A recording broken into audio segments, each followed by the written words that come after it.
Okay, guys, it's a Shmew coming at you. I just wanted to make this comment to anybody who wants to listen. You don't have to believe me, but this is what I've forecast is going down. This came to my heart like 1 year before the pandemic came. I was at my place, at my house of 30 years, and I had this feeling come about me. You ever had a feeling that says move because something's getting ready to fall on your head? Or a feeling that you're not in a room by yourself, or like you're walking in the dark, and you're not fearful of none of these things, mind you, but your instincts tell you, hey, move. I like to liken it to animals that, like, if there's the water at the beach goes away, sucks away, the animals just start cruising on uphill, moving on down the road, while men and women walk up to the beach to see what it is. Well, I just had this strange feeling one day to sell my house and move out into the country on some acreage. Not a lot, but just get out of where I was. So I did that, and ever since then, I've been feeling anxious, like inside my gut. It's not a comfortable feeling, but on the same hand, it's a feeling of alertness. Kind of like, you ever seen an elderly person who just lays down and don't move around, and it's like they don't have a will or nothing to keep fighting for? This anxious feeling I have makes me feel like, okay, you still have work to do. If that makes any sense or not, I don't know. I'm just telling y'all what's on my mind. It says what's on your mind today, I'm telling you. So, I've been focused on the dollar bill. I realized when I sold my house and moved out here, I said, oh man, I got plenty of money. I'm going to build me a house. Well, I started taking a look at that money that I traded my house for, and you can't buy nothing with it. I said, oh man, why was my house worth so much money? This is what I'm thinking to myself. I sold my house for 3 times what I paid for it. To be sure, I can go out here and build something. Hey man, that money that I got for my house may sound like a lot, but when you have it, it's called a paradigm shift. When I was thinking about the money and heard the numbers, oh man, it seemed like a no-brainer. But now that I'm trying to build something for myself, I'm like, man, what did I do? Okay, what did I do? Well, I'll tell you what I did. I discovered the dollar bill is worthless. That's what I discovered. I also discovered that a man that's got some land and some farmland and some animals, that's wise. You're in a wise position. I realized with all this chaos and pandemonium going on, if you got a place to till your soil and plant you some groceries, listen, half your battle's won. The other half would be if you could get you a water supply. Oh man, you're winning. Now this is just reality, young people especially. Don't aim toward the stars with ideas and admirations. Focus on what you can do. That's till the soil and grow some grocery. Now, you take that for what it's worth. But my main topic was money. What's the deal with this money? Them green dollar bills they're worthless. Okay? So I've been checking out this cryptocurrency. At first there was a lot of coins, a lot of attention on NFTs, just a bunch of different scams. Well, just a bunch of new stuff. So let's do the paradigm shift again. If I was to change my perception, which I've changed it on the dollar bill, I never thought that would happen. But when I sold my house and couldn't build nothing with those dollars, I realized that, wait a minute, this is fake news. These dollars are worthless. Then I started changing my paradigm. Okay, the world is evolving. We're in an evolutionary period. Things are changing rapidly. So, the dollar bill, while it still may be a medium of exchange, the value is worthless. So, this new cryptocurrency, it's a lot of different options, but the number one is Bitcoin. Why Bitcoin? Bitcoin is not going to be used for everyday swapping back and forth. No, it is not. It's going to be used as the anchor. It's going to be the value. Like gold and silver should be the value of our dollars, but it's not.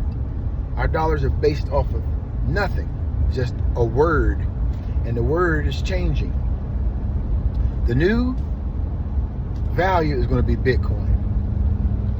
Think of it like this. Think of it like Manhattan. Does anybody know anything about Manhattan? Well, if you do, it's called money making Manhattan for a reason. Back in the day, years ago, Manhattan was where everything went down. Gold trade, clothing, fashion, people coming from other countries came through New York, stock exchange, everything was in Manhattan. Meaning, if your family was fortunate enough back in the 1400s to acquire some property in Manhattan, let's say you bought a piece of land in Manhattan back in those days, and it stayed in the family. Whatever family member had that land had value. What do I mean by that?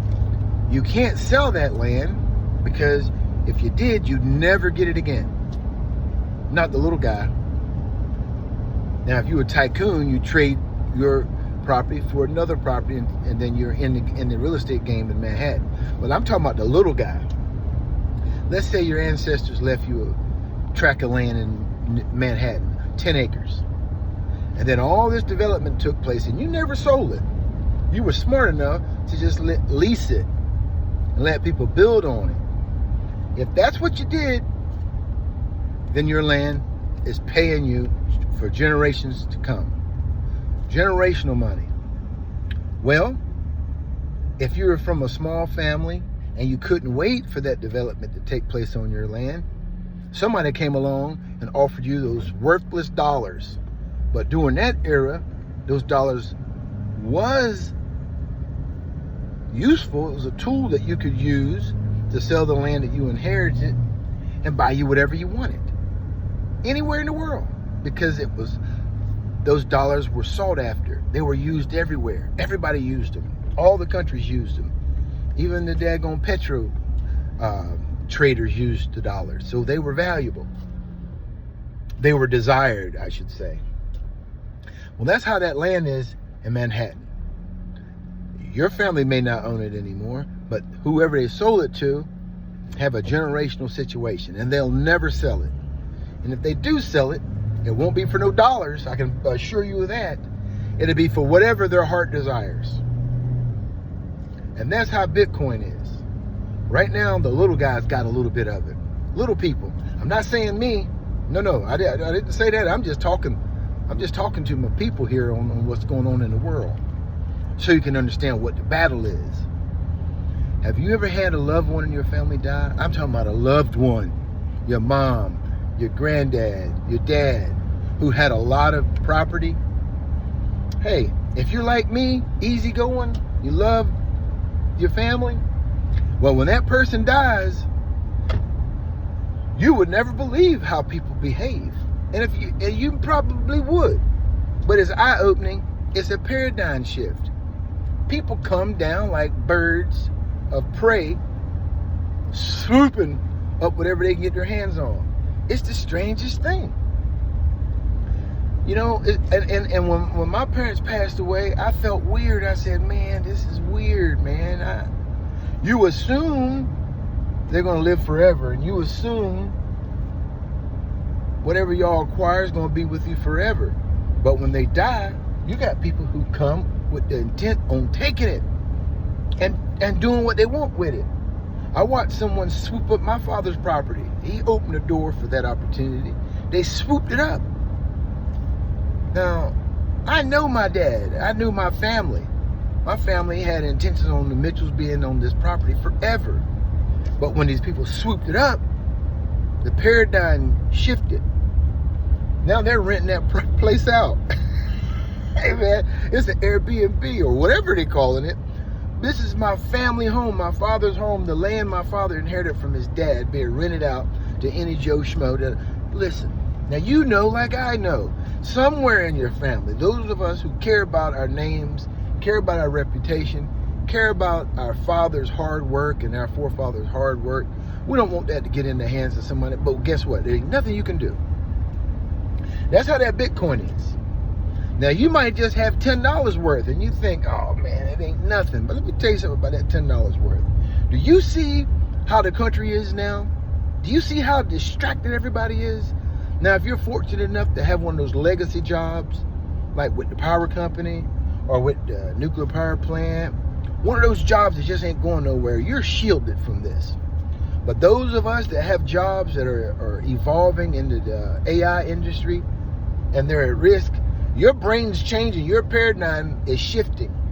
Now, there's other folks that they don't know what I'm talking about, and you won't, unless you're on the upper tier it takes a paradigm shift for you to look at things a different way. I've gone through it. Life's something. That's what they say, youth is wasted on the young. Those legs can do it. I'm getting off topic. Back to Bitcoin. $10 worth of Bitcoin right now is like having a piece of real estate in Manhattan in the 1400s. And when this new system of ours evolves, that $10 worth of Bitcoin is going to be worth 1 acre of land in Manhattan, where you have, what can you build on 1 acre in Manhattan? They go up. Imagine how much you can get from a lease on that daggone 1 acre in Manhattan. That's how that $10 worth of Bitcoin is. This world is after every bit of it in a weird, unique type of way. Because this country put these systems in place, they can't just, the big corporations, to be within guidelines of the law, they can't just buy it and take it like you would think, because eyes are watching these regulatory commissions, so they have to be tactful. That means, anybody see the movie There Will Be Blood? Just because they can't buy it don't mean they're not going to get it. You know, you remember the end of There Will Be Blood? The guy wanted to sell it, and he said, hey, I don't want it now, I already got it. Well, that's what's going on, man. You talking about the money. You talking about the value, the store of value. Whomever has the Bitcoin, it's the same as whoever's got the money. You and I both know in this world, it's all about the Benjamins, baby. And the Benjamins are changing to a new kind. And that's what this craziness is all over.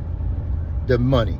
I never in a million years thought money moved people the way it did until I got older and saw how people behave when money is available, when it's up for grabs, when you can do a few shucks and jives and get control of someone's assets. I never knew people wanted your stuff like that. Now I've learned what haters are and what there's givers and takers, and it's a real thing. So if you live in and you think the world is full of pixies and daisies and it's always going to be sweet and easy, it isn't. It's a dog-eat-dog world. Survival of the fittest. And you might be able to survive your generation out and then your next out on what you have. But believe me, and this is not a scare tactic, this is a tactic that says get off your patuki and get to getting. Get yourself a compound or get yourself some wealth. And I mean plenty of it. Because it's going to be the haves and the have-nots. That racism thing, that's a smokescreen. Don't nobody care what color you are. I remember when I was a kid, my folks pretended that they were racist. That's straight. Racist against dark skin. Look at my complexion. I was treated ill by my family because I was the black sheep of the family. I was darker than everybody. And I said, man, because I grew up in it, I didn't realize it was a thing. I just was used to people calling me dark-skinned darky or blackie. I was just used to it. I did not know that could be construed as being racist until I got older. But now that I'm even older, I've even evolved past that. This dark skin, it's not racism. Nobody cares about your skin complexion except you or me. Nobody cares. What it is classism. That's what it is. The haves or have-nots. Because if you got money, they could care less. The rest is just a ploy. They use whatever they can to take what they want to take. Right now, they're throwing this racism thing around. You know, black, brown, green, blue, whatever color. It's just a trick. Nobody cares about isms. It's just a distraction technique. All they care about is the Benjamins, baby. I remember this lady, everybody was, oh, they're so racist in your town. I'm like, I don't think so. You know, how can my dad be racist and I'm living there with him? Well, he calls you this and calls you that. That's where I learned my race. My tribe was Monique. If anybody knows what that is, comment below. That's pretty funny. But I didn't worry about it because it's not racism. My dad was preparing me for this. Survival of the fittest. Okay? And it doesn't mean you have to have this wealth and Bitcoin, but you have to have wealth. There's two types of wealth. Them Benjamins, baby, or the can-do spirit. And those who don't care about them Benjamins, you best have that can-do spirit and do all you can do. The life of the sluggard is at risk. And if you're a sluggard, that's foretold in the scriptures what's going to happen to you. Survival of the fittest, baby. If you want those Bitcoins, go get them. Don't be scared of them. But if you want to just survive and be at peace and continue to live out your days, get off your patookie, build yourself a self-sustaining system, and fort it up, baby. Fortify them walls. That's my advice to you, Papa. And all those isms, don't worry about those things. Those distractions and scare tactics, don't let that bother you, man. Don't let that stuff pull you down. Keep your spirits up to the sky. Our blessings come from above. Guys, thanks for listening to me. It was just what do you call it? A gaggle? Just thought I'd throw some things out there for anybody who was like, what's going on? This information's come to me through generations and generations, and I'm sharing it with my people. Those who have ears to understand what I'm saying, please hear it. Those that don't, sorry to waste your time. But anyway, Matakio Watson, friends. Peace.